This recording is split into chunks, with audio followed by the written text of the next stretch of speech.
Hello and welcome. So today I'm planning to visit the grave of a very famous individual who had a huge impact on World War II and the British Army in the long term.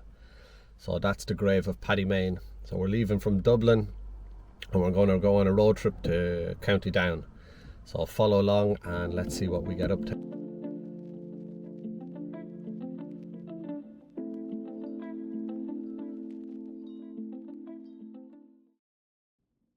By 1940, the Second World War had plunged Europe into chaos. Hitler's armies had stormed across the continent. France had fallen. Britain's troops had narrowly escaped at Dunkirk. And as the Luftwaffe bombed London night after night, Britain braced for invasion. In this desperate moment, Winston Churchill knew Britain couldn't win by traditional means alone. He needed a new kind of soldier, one who could operate in the shadows. He famously called for the creation of a specially trained troops of the Hunter class, who can develop and rain terror down the enemy coast. This idea led to the formation of the Special Air Service, or SAS, a name chosen to mislead the enemy into thinking they were an airborne unit. In truth, they would strike fast and hard behind enemy lines. Sabotage, hit-and-run raids, and deep penetration missions became the calling card. It was unorthodox and it was dangerous, and it required men with a particular mix of toughness, cunning, and controlled violence.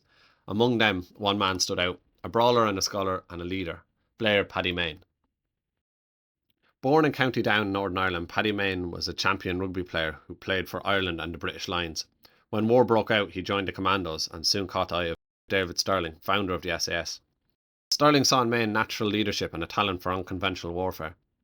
In the North Africa desert, Mayne came into his own, leading small mobile teams in daring night raids. He destroyed Axis aircraft on the ground, fuel dumps and supply lines, often using little more than explosive stealth and sheer nerve. He was said to have personally destroyed over 100 aircraft during the war.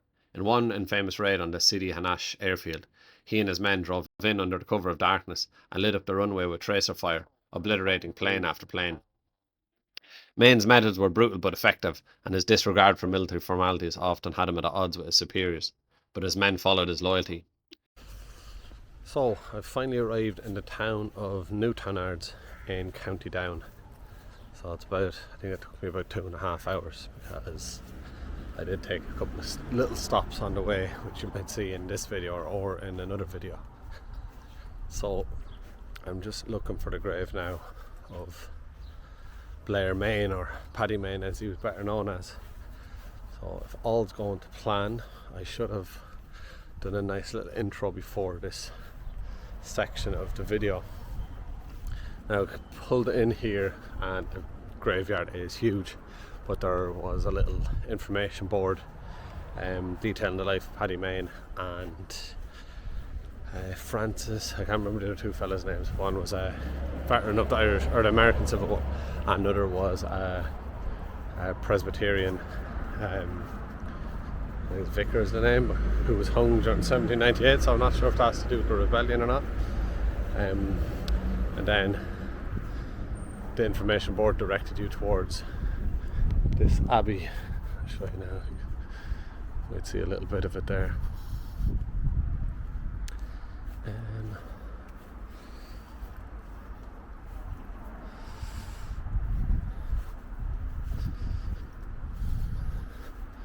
As you can see, this is huge.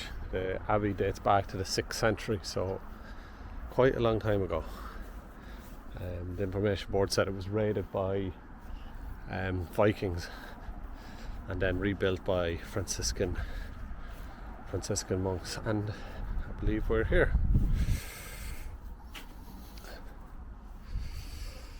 So yes, there's the family plot of Paddy Mayne, so one of the founders of the SAS. So where are we? There's a good few names on this now. So this is obviously the old family plot.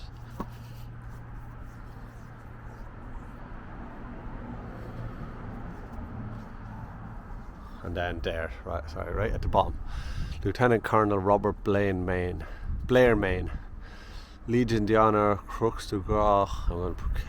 That's killing me. Died on the 14th December 1945. So Legion of Honor from France, obviously.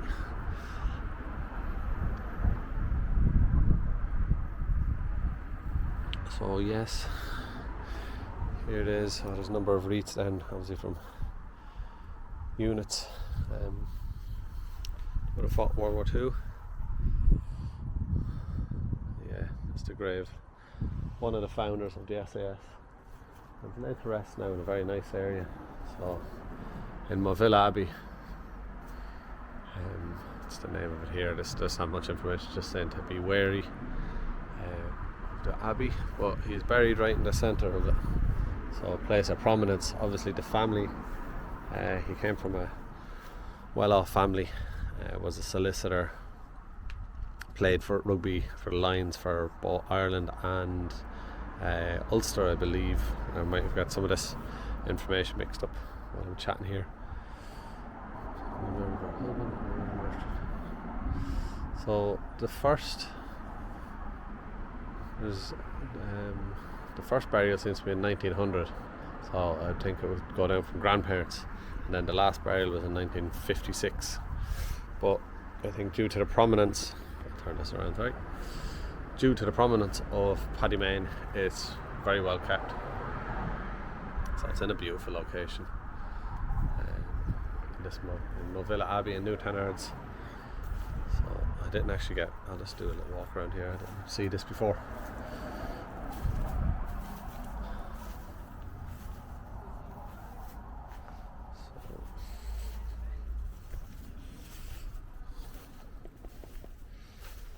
Is this another prominent person?